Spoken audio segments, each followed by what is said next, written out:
Hello အားလုံးပဲမင်္ဂလာပါရှင် Therapy တင်မှာ Anonymous Page ကနေပြီးတော့ပြန်လေးကြိုဆိုလိုက်ပါတယ်ဒီတစ်ခေါက်ကတော့ဒါ February လအတွက် collective reading လေးပေါ့နော်အခုလက်ရှိ deal လုပ်နေတဲ့သူတွေလက်ရှိပတ်သက်နေတဲ့သူပေါ့နော် crush လည်းဖြစ်နိုင်တယ် relationship လည်းဖြစ်နိုင်တယ် situationship လည်းဖြစ်နိုင်တယ်အခုဒီ reading ကိုရည်ရွယ်ပြီးတော့ကြည့်မဲ့သူပေါ့နော်တစ်ဖက်လူနဲ့ကိုယ်နဲ့ဘာဆက်ဖြစ်မလဲပေါ့အဓိကဘာဆက်ဖြစ်မလဲ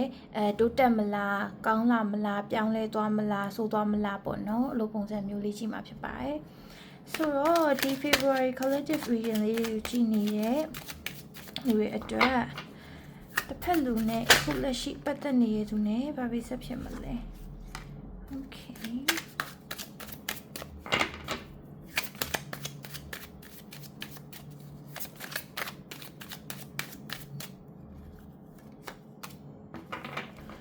Okay လက်ရှိပတ်သက်နေတဲ့သူတွေထဲမှာလေ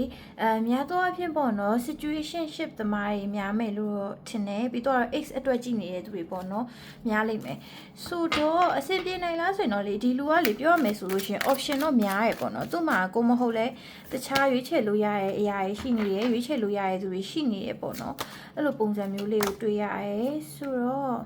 Okayအဲ့တော့တစ်ဖက်လူနဲ့ကိုယ်နဲ့ဘာတွေဆက်ဖြစ်မလဲပေါ့နော်ဘာတွေဆက်ဖြစ်မလဲတိုးတက်လာနိုင်လားဆိုလို့ရှိရင်တော့လေတိုးတက်လာတာထက်တစ်ဖက်လူကလေoption တော်တော်လေးများရယ်ပေါ့နော်ကိုမဟုတ်လဲသူ့မှာရွေးချယ်စရာတခြားအရာတွေရှိနေတယ်သူ့ဘဝအတွက်ပိုကောင်းမဲ့အရာတွေလည်းဖြစ်လာနိုင်တယ်ပေါ့နော်ပြောရမယ်ဆိုရင်လေပြီးတော့တစ်ဖက်လူရဲ့ energy ကလေဘယ်လိုမျိုးလဲဆိုရင် तू ကလေအဲ့လိုတယောက်တည်းတီးတဲ့တိတ်ပြီးတော့မနေခြင်းတဲ့ energy မျိုးတွေ့ရတယ်ဆိုတော့သူ့ဘေးနားမှာလေသူအမြင်တည်းရောက်ကိုရှိစေချင်တာမျိုးပေါ့နော်တငယ်ချင်းတွေကိုလည်းရှိစေချင်တာမျိုးဖြစ်နိုင်တယ်တခြားချစ်သူရေးစားတယောက်ကိုရှိစေချင်တာမျိုးလည်းဖြစ်နိုင်တယ်ပြီးတော့မိဘတွေနဲ့တူတူနေချင်တာမျိုးအဲ့လိုမျိုးပေါ့နော်အတိုက်မြုံနေချင်တာ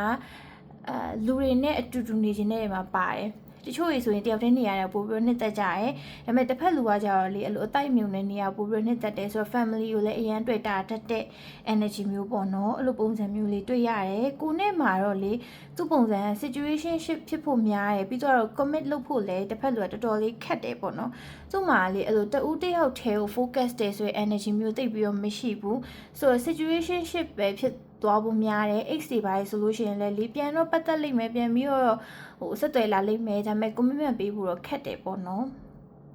တစ်ဖက်လူစီကဒီ commitment ရဖို့တော့ခက်တယ်ဆိုရင် energy မျိုးလေးကိုတွေ့ရတယ်ဆိုတော့ okay ဒီ February collective reading ကြည့်နေတဲ့လူတွေအတွက် commitment ရနိုင်မလားတစ်ဖက်လူနဲ့ကိုယ်နဲ့ကြားထဲမှာ commitment ရနိုင်မလားတစ်ဖက်လူနဲ့ကိုယ်နဲ့ကြားထဲမှာ commitment ရ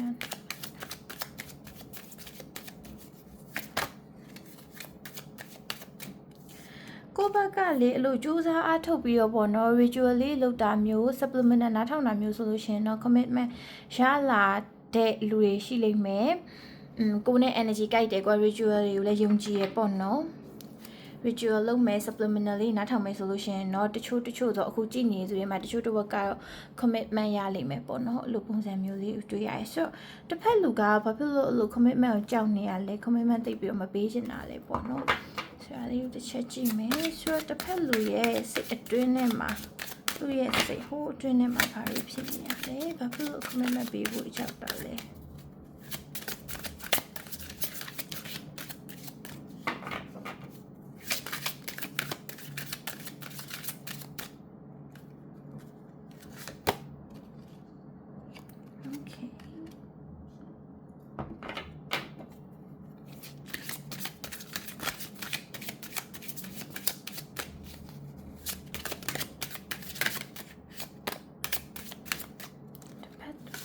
commitment ပေးဖို့ဘာဖြစ်လို့ကြောက်တာလဲ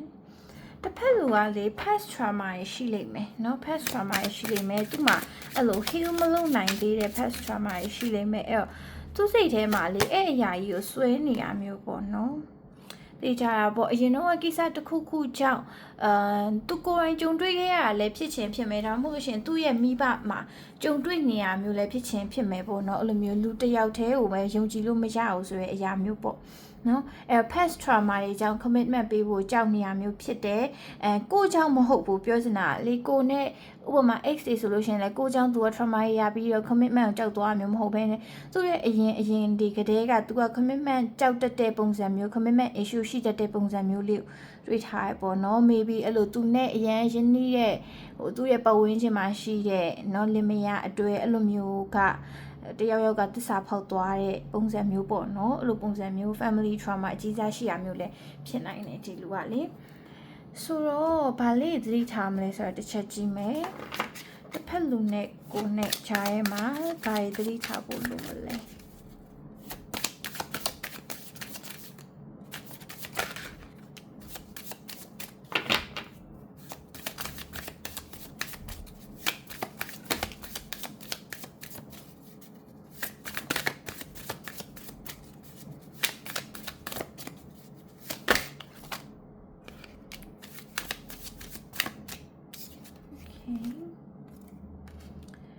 ကိုကလေကိုလိုချင်တဲ့အရာကို manifestation တွေလုပ်တာမျိုးခုနပြောလိုမျိုးပဲ ritual လုပ်မယ် supplement နဲ့နားထောင်မယ်เนาะအဲ့အချိန်ကြာလို့ရှင်ရင်ကိုလိုချင်တဲ့အရာတွေဖြစ်လာလိမ့်မယ်ကိုဖြစ်ချင်တဲ့အရာတွေဖြစ်လာပါလိမ့်မယ်ဆိုတဲ့ပုံစံမျိုးတွေ့ရတယ်အခြေအနေနဲ့ပတ်သက်ပြီးတော့ပဲဖြစ်ဖြစ်ငွေကြေးနဲ့ပတ်သက်ပြီးတော့ပဲဖြစ်ဖြစ်လူမှုရေးနဲ့ပတ်သက်ပြီးတော့ပဲဖြစ်ဖြစ်ကိုလိုချင်တဲ့အရာတွေကဖြစ်လာလိမ့်မယ်ရောက်လာလိမ့်မယ်ကိုတိုင်းကဒီမှာ manifestation နဲ့အဓိက energetically effort ပေါ့เนาะအဲ့လို energy အရာ effort ထုတ်ဖို့လိုနေရယ်ဆိုတဲ့ပုံစံမျိုးလေးကိုတွေ့ရတယ်ဆိုတော့ကိုယ်တိုင်း energy ကောင်းကောင်းလေးနေမယ် positive energy များအောင်နေမယ်နော်ပြီးသွားလို့ရှိရင် manifestation တွေလုပ်မယ် ritual တွေလုပ်မယ်အဲ့ဆိုလို့ရှိရင်တော့အဆင်ပြေလာနိုင်တယ်တစ်ဖက်လူနဲ့လည်းကိုလိုချင်တဲ့ situation အထိရောက်လာနိုင်တယ်ပေါ့နော် okay ဆိုအဓိကကတော့လေဒီမှာကိုက energy ရ effort ထုတ်ပေးဖို့ပဲလိုတယ်နော်အဲ့လိုမျိုးပဲဟိုများများစားတွေ့တယ်အရင်ပြုပြင်ပြောင်းလဲစရာမလိုဘူးအရင်လည်းpressure တွေပေးပြီးတော့လေအဲ့လိုမျိုးလုပ်စရာမလိုအဓိက flow လေးနဲ့ပဲ energy လေးကိုပဲတဖြည်းဖြည်းနဲ့ပြင်သွားအဲ့ဒါဆိုလို့ရှိရင်အဆင်ပြေလိမ့်မယ် universe စီကလည်းကိုလိုချင်တာတွေတောင်းခံပါဆိုတဲ့ပုံစံမျိုးပေါ့နော်အဲ့လိုပုံစံမျိုးလေးကိုလည်းတွေ့ထားရဲဆိုတော့အခြေရင်းနဲ့ပဲပတ်သက်ပြီးတော့ဖြစ်ဖြစ်ဘယ်အရာနဲ့ပတ်သက်ပြီးတော့ပဲဖြစ်ဖြစ်လေကိုက energy ကောင်းတယ်နော်အဓိကကလေ energy ကောင်းတယ်ဆိုတာအဲ့လိုသူများပေါ်မှာစိတ်ပိုးစိတ်ကူးမရှိဘူးများသောအားဖြင့်90%လောက်က positive energy များတဲ့လူတွေနော်အဲ့လိုလူမျိုးတွေဆိုလို့ရှိရင်လေအဓိကကံလဲတက်လာလိမ့်မယ်ကံလဲကောင်းလာလိမ့်မယ်ကိုရိုင်းကစိတ်ထားဖြူစင်တာဖြစ်တဲ့အတွက်ပေါ့နော်ကိုကိုလည်းရုပ်မာမဲဆိုမရှိဘူးဆိုတဲ့ပုံစံမျိုးပေါ့ဆိုတော့ဒီလိုလူတွေက energy လဲကောင်းသလိုမျိုးဘလို့ရအောင်ပဲဖြစ်ဖြစ်လိုချင်တိုင်း manifest လို့ရရဲဆိုတဲ့ energy မျိုးပေါ့နော်အဲ့လို energy နဲ့လူတွေများတယ်အခုကြည့်နေတဲ့သူတွေထဲမှာလေဆိုတော့ကိုလိုချင်တာကိုတိတိကျကျသိအောင်လုပ်ပါပြီးတော့လို့ရှင် manifestation တွေလုပ်ပါ ritual လေး try ကြည့်ပါနော်ဆိုတော့ oracle ကလေးတစ်ချက်ဆွဲမယ်ဒီအခုလက်ရှိကြည့်နေတဲ့ collective reading ကြည့်နေတဲ့သူလေးအတွက် oracle ကလေးရပါလိမ့်ဖြစ်မလဲ